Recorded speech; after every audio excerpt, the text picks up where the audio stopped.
this quick and easy upsizing project, all you need is your too short vintage dress, seam ripper, and your sewing gear.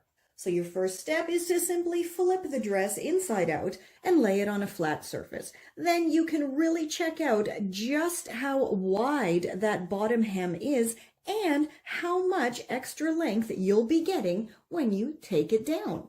In my experience, vintage dresses from the 50s, 60s, 70s have very generous hems. This one is a full 5 centimeters, so I'll be gaining quite a bit of extra length by simply letting that hem down. So now all you have to do is grab your trusty seam ripper and carefully unpick the threads of the hem. Once you have the entire hemline all unpicked, then it's a good idea just to give it a quick press to get rid of that crease that has probably been there since the dress was made. Now, if your fabric is non-fraying, you could just go ahead and chop off a bit from the edge here just to make sure that it's a little bit neater.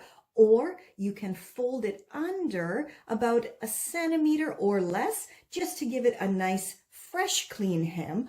Or if you're lucky like I am and your dress came with a matching belt, you can go ahead and stitch that to the bottom of the dress, which will give it a gorgeous new hem, plus add a little bit more length as well. So to add the belt to the bottom of the dress, all I did was pop it together with right sides facing and stitch them with a tight wide zigzag.